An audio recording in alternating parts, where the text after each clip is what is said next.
Hey everyone, this is Thyworm with a Spellblade build for last Epoch. Starting with the build philosophy. I really wanted to try out a ward build, so I started with selecting a class that has a lot of ward nodes. This is also perhaps the last time you're allowed to use all these skills at once, because Ice Ward will disappear or get reworked. And you will notice why after watching this video. In terms of getting ward, Paladin for example has definitely a few good nodes, but after some comparison I went for Mage. So that is step 1, a lot of ward. Step 2, something rather tanky. I really wanted to try endgame content with an emphasis on defensive mechanisms, and we have multiple defensive layers. We have Ice Ward, which is basically a free defensive layer, Flame Ward with a new skill tree, a pretty decent block chance and a bit of dodge as well. Step 3, we freeze and stun enemies with cold damage and scepters. This stops enemy combos, increases our survivability and ensures a relatively safe passage through monolith runs. Because we have several ways to sustain our ward and some pretty decent damage with Shatter Strike,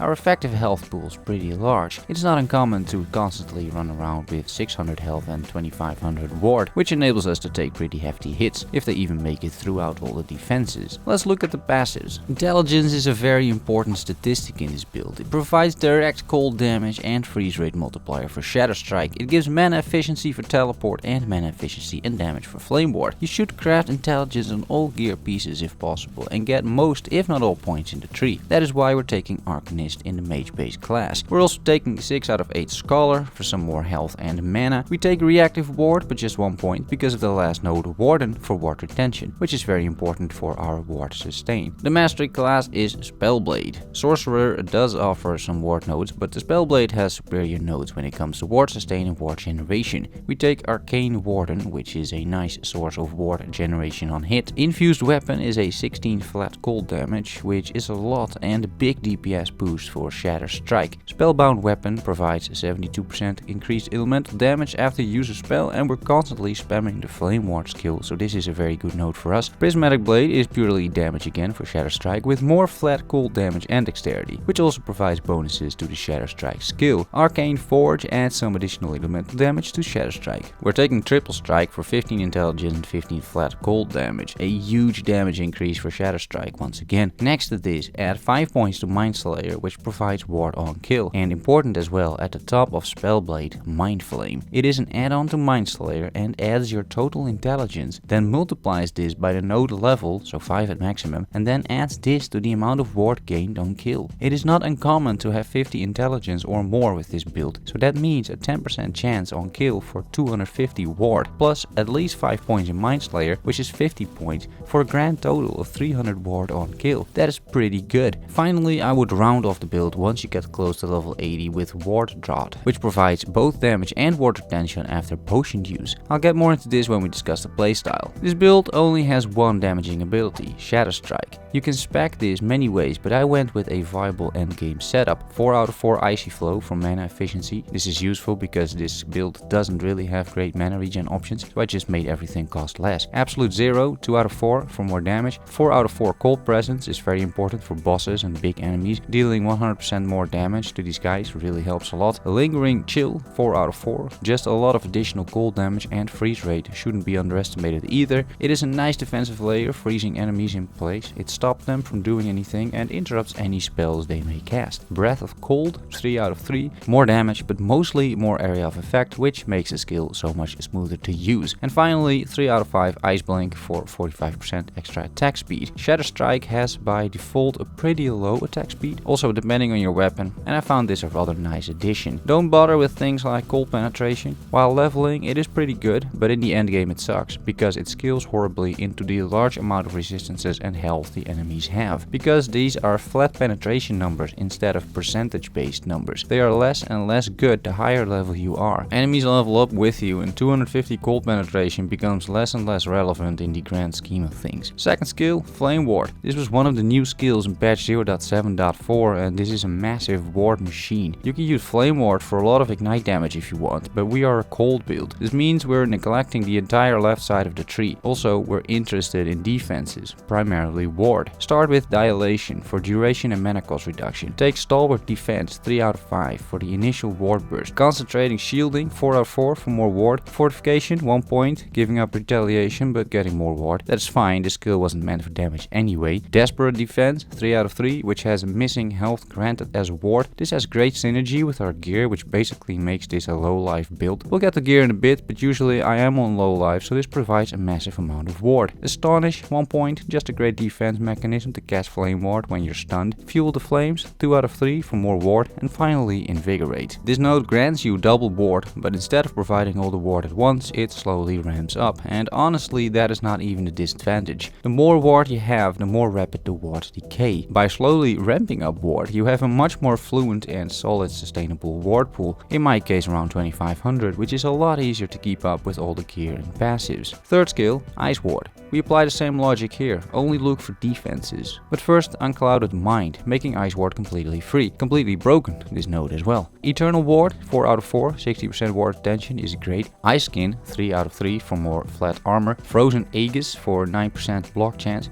We're using a shield as well, so our block chance can really reach decent numbers this way. Expensive Aegis, 2 out of 2, 6% more block chance. And Defender of the Elements, 5 out of 5 for 400 block protection. You have 1 point left, which I put in Waves of Frost, but you can do whatever you want with that. Fourth skill, Enchant Weapon. We're taking Celerity, 2 out of 5, because we like some attack speed on our Shadow Strike. Then Shivering Blade for melee chill chance. It allows access to Frozen Sparks, which add flat damage to our attacks, which is great for Shadow Strike. Concentration, 4 out of 4, increasing the buff effect. Desperation, increasing our damage output the more mana we have lost. For boss fights, this is good because you will be spamming Shadow Strike, draining mana, and by doing this you do more damage because of this node. Efficacy for mana reduction and more damage. And finally, Kindling Blade, which basically automatically casts the buff for you whenever it is available. By picking this node, you will never have to worry about Enchant Weapon again. It's an excellent choice. Last skill is a personal one, but for monolith mapping I went for Teleport. It makes you travel fast, you can escape sticky situations, overall a pretty decent skill. Crystalline Passage, 5 out of 5, provides defense after teleporting. Time Dilation, 5 out of 5, makes those defenses last longer. Flicker, 4 out of 4 for mana cost reduction. Plasma Protection, 1 out of 5 for some more defenses. And Elemental Affinity, 5 out of 5 for damage increase after teleporting. 50%, that's not bad. And that's it for the skills, let's talk about gear. This build makes good use of 2 uniques. First, Exsanguinous. This makes you bleed to low life but doesn't kill you, and it converts all health into ward. This synergizes very well with several nodes previously mentioned in the video. It also synergizes very well with the consistent uses of potions because it provides a buff, just like Ward Drought did in the passive tree. So try to be liberal with potion use, it really helps a lot.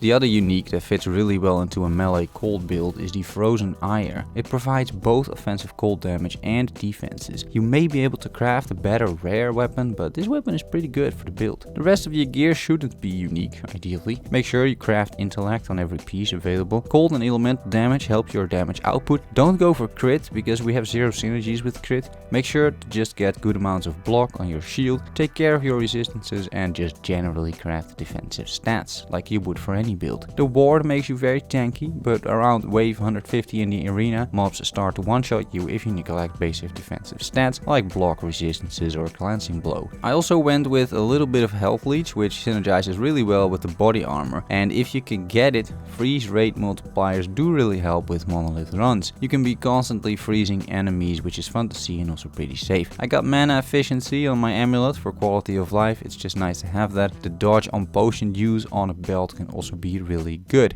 A little bit about leveling. You can level using the same skills. I did use Glacier for a while, which is a pretty nice leveling skill too. It allows you to move, cast Glacier, kill a bunch of enemies and move on. Until you get Shadow Strike, it's a good alternative. While leveling, make sure you go for the mana efficiency node immediately, and if possible get a mana efficiency amulet ASAP. It is going to make your life so much easier. Leveling this character for me was however really smooth, but then again I have access to a stash full of stuff already. Finally, the playstyle during endgame. Here's the build in action. Ice Ward is always enabled. Enchant Weapons casts automatically. We're spamming Flame Ward constantly for the ward. That means we only need to take care of our damage on the right mouse button and dodging with teleport. Chug a potion every now and then for those sweet buffs all around, and it should be smooth sailing really. Shadow Strike has a decent range, so make use of that. Don't go into point blank range, but stay at the edges of the skill. This way you can still dodge a few things. I hope this guide was useful. Thanks so much for watching and making it to the end. See you all soon. Bye bye.